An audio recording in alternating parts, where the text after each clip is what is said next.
नमस्कार, आप देख रहे हैं आरडी न्यूज़। मैं हूं योगेश चक्रवर्ती। बिहार विधानसभा चुनाव के नतीजे आने के बाद लालू परिवार में कोहराम मचा है। कलह खुलकर सामने आ गई है। किच-किच से लोग परेशान हैं और पूरे बिहार में इस किच-किच की, इस कलह की चर्चा है और इस चर्चा के केंद्र में हैं संजय यादव। संजय यादव को लेकर के तमाम तरह की बातें हो रही है और आरजेडी के बड़े से लेकर छोटे नेता तक जो संजय यादव के खिलाफ बोलने की हिमाकत नहीं रखते, हिम्मत नहीं रखते, वो काना फूसी में जुटे हैं। आखिर क्या वजह है कि रोहिणी आचार्य ने संजय यादव और उनके एक सहयोगी रमेश पर आरोप तो लगाया ही, इशारों में किसी पर चप्पल से मारने का भी आरोप लगाया। तो इस मसले पर हम बात करते हैं सीनियर जर्नलिस्ट संतोष कुमार जी से और जानते हैं कि बिहार की सियासत में लालू परिवार में आया ये भूचाल क्या कुछ गुल खिलाएगा, तेजस्वी यादव को कितना और किस स्तर पर नुकसान पहुंचाएगा। संतोष जी, ये जो प्रकरण चल रहा है, कैसे देखते हैं आप पूरे प्रकरण को? देखिए, रोहिणी आचार्य और तेजस्वी यादव चाहे संजय यादव का मामला जब तक घर के अंदर था तब तो सब कुछ शांत था, लेकिन अब मामला सार्वजनिक हो चुका है। रोहिणी आचार्य पर चप्पल चलाने की बात, गाली देने की बात, अब शब्द कहे जाने की बात कोई किसी दूसरे ने तो नहीं कही, रोहिणी आचार्य ने खुद ट्वीट कर कही है, खुद बताया। तो इस बात को लेकर के बिहार की राजनीति का माहौल भी गर्म है, आरजेडी में भी माहौल गर्म है और संजय यादव की तानाशाही को लेकर के अब सब लोग खुलकर आ रहे हैं। शिवानंद तिवारी ने भी आवाज़ उठाई कि भाई लालू प्रसाद धृतराष्ट्र ना बने। तो कुल मिलाकर देखा जाए तो संजय यादव को लेकर के आरजेडी में बगावत की स्थिति हो गई है। लालू प्रसाद की सभी बेटियां घर छोड़कर चली गई। पहले रोहिणी आचार्य गई, हेमा, रागिनी, सभी बेटियां मतलब अब एक प्रकार से देखा जाए तो हार के बाद लालू राबड़ी का आवाज़ अब सुना सुना हो गया है। केवल अब तेजस्वी यादव, उनकी पत्नी, बच्चे और संजय यादव और एक नेमत जो है वो रवीज नेमत, नमीज। तो इस बात को लेकर के आम चर्चा है, लोगों में परेशान है कि भाई क्या हुआ। आरजेडी के लोग भी चिंतित हैं, लेकिन सच्चाई ये है कि संजय यादव को लेकर के आरजेडी में बहुत ज़्यादा नाराज़गी है लोगों में, परिवार में भी नाराज़गी है और वो मामला अब खुलकर सामने आ गया है। तेजस्वी यादव और लालू प्रसाद यादव को अब इस मामले में कंट्रोल करना होगा। संजय यादव को या तो किनारे करना होगा, किनारे नहीं, और तेजस्वी यादव को बहुत ज़्यादा क्लोजनेस है संजय यादव से, सहानुभूति है तो साथ रखें, लेकिन अब भाया मीडिया जो संजय यादव के माध्यम से मिलते थे वो उनको बदलाव लाना होगा। लोगों के लिए दरवाज़ा खोलना पड़ेगा, डायरेक्ट लोगों से मिलना होगा, डायरेक्ट बात करना होगा और संजय यादव के माध्यम से रहेंगे तो उसका नुकसान और भी उठाना पड़ सकता है। पार्टी भी टूट सकती है, परिवार तो टूट के कगार पे है ही और पार्टी भी टूट सकती है, विधायकों में भी फूट हो सकती है, क्योंकि सब लोग संजय यादव से प्रताड़ित हैं। एक व्यक्ति संजय यादव, हरियाणा का व्यक्ति, आया यहाँ उनके सहयोगी के रूप में, स्टाफ के रूप में, प्राइवेट सेक्रेटरी बना, उसके बाद राज्यसभा बना और अब एक तानाशाह के रूप में वो उभर कर सामने आया है। न तो किसी विधायक को मिलने देता है तेजस्वी यादव से, न बात करने देता है। आम लोगों की तो बात ही छोड़ दीजिए, परिवार के लोगों तक को मिलने के लिए संजय यादव से परमिशन की ज़रूरत पड़ती है। वहाँ आवास पर भी, चेंबर में अगर वो हैं तो संजय यादव परमिशन देंगे तभी कोई मिल सकते हैं। रोहिणी आचार्य भी मिल सकती है, चाहे कोई भी, बगैर परमिशन कोई तेजस्वी यादव से नहीं मिल सकते हैं। तो ये संजय यादव का रुतबा है, जिसके कारण आज रोहिणी आचार्य का मामला आया है।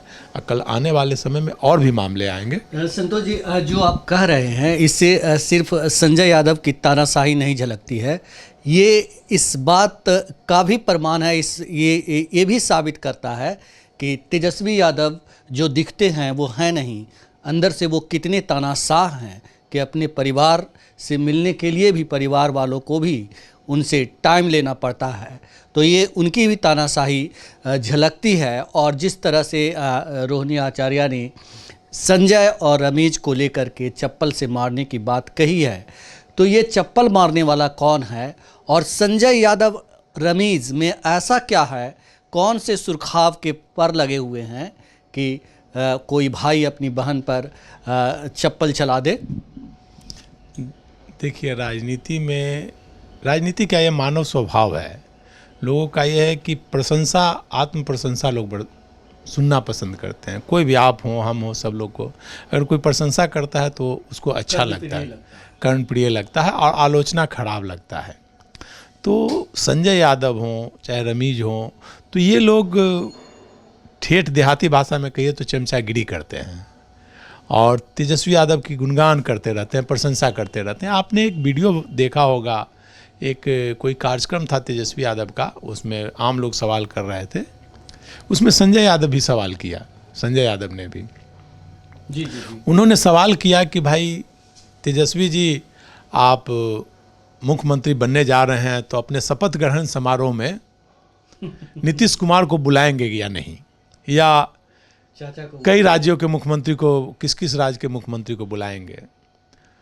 तो ये कर्णप्रिय लगता है, लेकिन कोई बेवकूफ़ ही व्यक्ति ही इस तरह का सवाल कर सकता है। एक जनरल, मतलब एक कोई चमचा टाइप ही कर सकता है। लोग जो प्रशंसा करके चापलूसी करने वाले लोग ही इस तरह का सवाल कर सकते हैं। भाई, कहावत है, गाछे कटहर ओठे तेल। भाई, अभी चुनाव भी नहीं शुरू हुआ है, कैंडिडेट भी नहीं हुआ है, चुनाव हुआ नहीं, पहले से ही मुख्यमंत्री बना दिया आपने। नतीजा देख लीजिए आज, मतलब नेता विरोधी दल किसी तरह से घींच तीर के बन रहे हैं, 25 सीट पर आ गए। संतोष जी, जिस तरह से चुनाव के पहले तमाम मीडिया चैनलों में तेजस्वी यादव का इंटरव्यू चल रहा था और पॉडकास्ट चल रहा था, तो तेजस्वी यादव के बाद संजय यादव का भी पॉडकास्ट चल रहा था और ज़्यादातर एंकर जो है उन्हें चाणक्य कह करके संबोधित कर रहे थे। और चाणक्य शब्द सुनकर, जो आपने कहा कि कर्णप्रिय लगता है अपनी प्रशंसा, चाणक्य शब्द सुनकर संजय यादव के चेहरे पे एक चमक आ जाती थी। तो रोहिणी आचार्य ने जो सवाल उठाया कि भाई, अगर आप चाणक्य हैं, आपने जीत दिलाई थी चाणक्य की अगर भूमिका में थे 2020 में, तो 2025 में जो हार मिली है उसकी जिम्मेदारी भी आप लें। इतनी ऐसी बात चप्पल तक कैसे पहुंच गई? क्या आपको नहीं लगता कि ये बहुत बड़ा ओछापन है और रोहिणी आचार्य जो सवाल उठा रही थी वो बिल्कुल जायज़ था? देखिए, चाणक्य अपने आप स्वयं कुछ भी बन सकते हैं, आप प्रधानमंत्री भी बन सकते हैं, अपने आप को बोल सकते हैं। जैसे तेजस्वी यादव अपने आप को मुख्यमंत्री बोलते थे हर सभा में कि भाई आप मुख्यमंत्री चुन रहे हैं, उसी तरह से स्वयं चाणक्य अपना बोल रहे हैं कि मैं चाणक्य हूँ, मैं चाणक्य हूँ। तो खुद बोल सकते हैं, अपने 10 लोगों से कहवा सकते हैं कि भाई चाणक्य हैं, चाणक्य हैं। जैसे आप प्रशांत किशोर का ही बात ले लीजिए, प्रशांत किशोर बोलते हैं मैंने नरेंद्र मोदी को प्रधानमंत्री बनवाया, नीतीश कुमार को 15 में मुख्यमंत्री बनाया, 14 में नरेंद्र मोदी को, 15 में नीतीश कुमार को, बंगाल में ममता बनर्जी को, उधर केजरीवाल की पार्टी को पंजाब में, साउथ में, कई राज्यों का बोलते हैं कि मैं बनाने वालों में से हूँ, बनाता हूँ मुख्यमंत्री। बहुत बड़े वो चाणक्य भी अपने आप को कहते थे कि भाई मैं एक सलाह देने का 550 करोड़ 100 करोड़ लेता हूँ। और देख लीजिए चुनाव लड़े तो क्या स्थिति है उनकी, एक सीट भी नहीं जीत पाए। मतलब मुझे लगता है कि सभी सीटों पर जमानत उनकी जब्त हो गई है, उनके कैंडिडेट की। तो बोलना और ज़मीन पे आना काफ़ी फ़र्क होता है। तो संजय यादव भी अपने आप को चाणक्य बोल रहे हैं, उनके जो चापलूस लोग हैं वो उनको चाणक्य घोषित कर रहे हैं, वो तेजस्वी को मुख्यमंत्री बता रहे हैं और उनके समर्थक उनको चाणक्य बता रहे हैं, चापलूस लोग।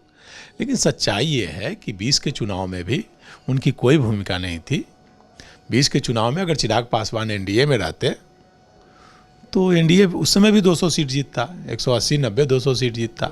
इस बार जैसे है तो 200 सीट जीतते। चिराग पासवान ने जदयू जहाँ जहाँ खड़ा किया था कैंडिडेट, वहाँ चिराग पासवान ने कैंडिडेट दिया था। उन्हीं सीटों पर आरजेडी को सफलता मिली, लगभग 37 सीटों पर सफलता मिली। तो आरजेडी सबसे बड़ी पार्टी बन गई। जी। तो इस बार नहीं वो मौका लगा तो नहीं बनी।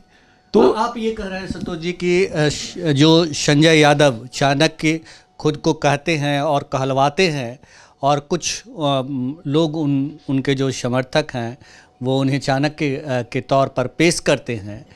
तो क्या संजय यादव ने चाणक्य की भूमिका में अपने आप को गढ़ा, बनवाया, लेकिन वो चाणक्य नहीं हैं और चाणक्य बनने के चक्कर में वो तेजस्वी को बर्बाद कर दिए, उस दोराहे पर, उस चौराहे पर लाकर खड़ा कर दिए, जहाँ से तेजस्वी को अब समझना ये बहुत भारी पड़ेगा कि हम किस रास्ते पर जाएं।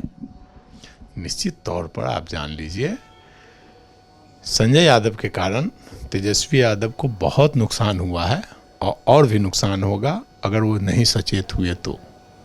अगर वो भाया संजय यादव काम करते रहे, उनको चाणक्य मानकर काम करते रहे, तो आप जान लीजिए वो कहीं के नहीं रहेंगे। अभिनेता प्रतिपक्ष आने वाला अगले बार हो सकता है वो विधायक भी ना बने, स्थिति ये हो जाएगी। तो इसलिए उनको सुधार करना पड़ेगा, अपने कार्य प्रणाली में सुधार करना पड़ेगा, लोगों से मिलना जुलना शुरू करना पड़ेगा, लालू यादव के तर्ज पर काम करना पड़ेगा, प्रतिदिन लोगों से मिलना पड़ेगा, जहां घटना घटे पूरे बिहार का दौरा करना होगा, सलाह मशवरा लोगों से लेना होगा, जो उनके पार्टी के जो पुराने लोग हैं, जो नए लोग हैं, उन लोगों से सलाह मशवरा लेना पड़ेगा। आप लीजिए ना भाई, तेजस्वी यादव संजय यादव के अलावा किसी से सलाह ही नहीं लेते हैं। मनोज झा उनके गुरु माने जाते थे, मनोज झा को भी किनारे संजय यादव ने कर दिया। पूरे चुनाव में मनोज झा कहीं नज़र नहीं आए। शिवानंद तिवारी पुराने चाणक्य माने जाते थे, वो कहीं नहीं नज़र आए। जगतानंद सिंह कहीं नज़र नहीं आए। पुराने आलोक मेहता पुराने साथी हैं, कहीं नज़र नहीं आए, चुनाव बस लड़ा उन्होंने। तो संजय यादव सर्वे सर्वा बन गए थे, जिसका नुकसान हुआ है। और अगर यही स्थिति रही तो आने वाले समय में तेजस्वी यादव विधायक भी नहीं बन पाएंगे। आजकल जब से लालू परिवार में कलह की बात सामने आई है संतोष जी, सोशल मीडिया पे कई सारे वीडियो तैर रहे हैं जिसमें संजय यादव को चाणक्य की जगह आरएसएस और बीजेपी का दलाल भी बताया गया है। देखिए, इसमें आश्चर्य की बात नहीं है। जैसे लालू प्रसाद जब अपने दोनों सालों के भरोसे रहा करते थे, तो लालू प्रसाद, आज जो मामला आ रहा है, तो उस समय लालू प्रसाद, उस समय सोशल मीडिया इतना नहीं था, लेकिन जो भी पार्टी के लोग थे वो लालू प्रसाद को जाके बोलते थे कि भाई दोनों साला को किनारे कीजिए। जो आपके परिवार के लोग हैं, जो जितने भी साले हैं, 2 3 4 जो साला हैं, जो आपके परिवार के लोग हैं, उनको किनारे कीजिए, नहीं तो आपकी बदनामी हो रही है, आपको नुकसान होगा। और वही ससुराल और परिवार के कारण उनको नुकसान हुआ। लालू यादव को आज भी जंगल राज बोला जाता है, क्यों? उन्हीं लोगों के कारण, जो उनके थे सारे असामाजिक तत्व उन्हीं के पास जमा रहते थे। तो लालू यादव ने नहीं माना बात लोगों को, पार्टी के लोगों का, तो आज क्या हाल हो गया। तो वही हाल तेजस्वी यादव का है। अब तेजस्वी यादव केवल संजय यादव पर डिपेंडेंट हो गए हैं। तो किसी एक व्यक्ति पर आप डिपेंडेंट रहिएगा, 2 व्यक्ति पर, तो वही हश्र होगा और बहुत बुरा स्थिति होगा। मतलब समझना पड़ेगा, लोगों को सलाह मशवरा पार्टी के सभी लोगों से लेकर के निर्णय आप अपना लीजिए। लेकिन अगर 10 लोग बोलते हैं तो उन लोगों की बात का भी 10% उनकी भी बात मानिए, 90% आप मानिए अपनी बात। निर्णय अपना होना चाहिए, ना कि दूसरे का निर्णय पर को अपना निर्णय बनाइए। इसमें सुधार करना पड़ेगा। अरे भाई, संजय यादव क्या थे? कि स्टाफ ही थे ना, नौकर ही ना कहा जाएगा। और नौकर को अगर सर पर बैठाइएगा तो सोचेगा कि मेरे ही चलते सब कुछ हो रहा है। जैसे आप नीतीश कुमार ने आरसीपी को आगे किया था, राज्यसभा भेजा, राष्ट्रीय अध्यक्ष बनाया, तो आरसीपी को लगा कि हम ही सर्वे सर्वा हैं, मेरे ही चलते नीतीश कुमार हैं, और वो नीतीश कुमार की पार्टी तोड़ने का प्रयास करने लगे, जिसके बाद नीतीश कुमार ने उन्हें पार्टी से बाहर का रास्ता दिखाया। वही हाल संजय यादव का है। जो बातें आ रही हैं कि भाजपा से मिले हुए हैं, भाजपा से साथ, तो कभी भी वो पार्टी तोड़ सकते हैं। भाजपा के साथ साठगांठ उनके बारे में कहा जाता है कि पार्लियामेंट में बार बार वो अमित शाह के चैम्बर में जाते हैं, देखा जाता है बार बार। तो कभी भी उनका बिहार से कोई लस्ट नहीं है, वो हरियाणा के हैं। और कभी भी सारा तेजस्वी यादव के क्लोज बन के सारा कागज पत्र ले करके देखे, जिस प्रकार लालू यादव जेल गए, भाई आज जो मामला चल रहा है लैंड फॉर जॉब, तो उनके परिवार के लोगों ने इन्हें कागज दिया। तो वही हाल इनका होगा।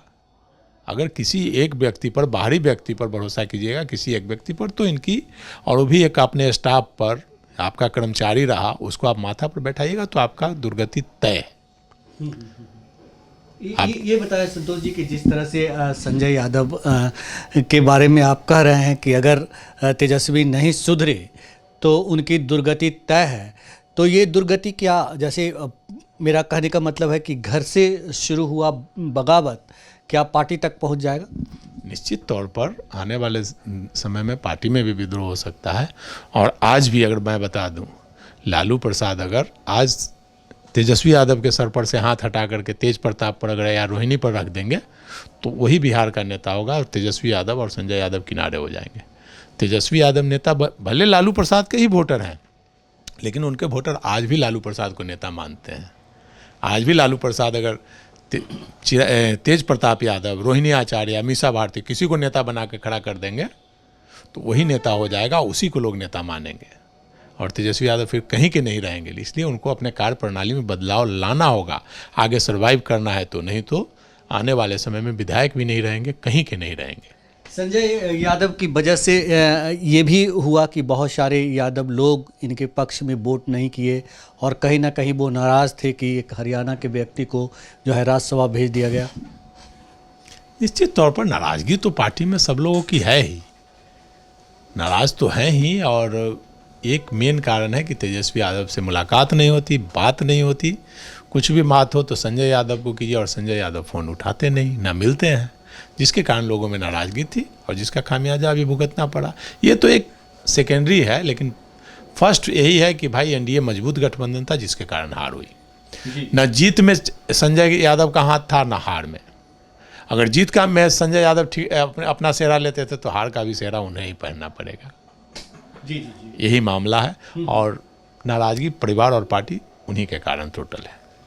तो तेजस्वी यादव को वक्त रहते फैसला लेना होगा और अगर वे सही कदम नहीं उठाते हैं तो पार्टी में भी बगावत तय है, ऐसा जो है राजनीतिक विश्लेषकों का कहना है। खुद वरिष्ठ पत्रकार संतोष जी ये कहने से गुरेज नहीं कर रहे। खुद उनके पार्टी के वरिष्ठ नेता राष्ट्रीय उपाध्यक्ष शिवानंद तिवारी भी लालू यादव से शिकायत कर चुके हैं कि धृतराष्ट्र ना बने, सही समय पर आंखें खोलें। फिलहाल इतना ही। आप हमें फेसबुक पर फॉलो करें, यूट्यूब पर सब्सक्राइब करें, लाइक करें, शेयर करें और कमेंट्स कर अपना महत्वपूर्ण विचार और सुझाव जरूर दें। धन्यवाद।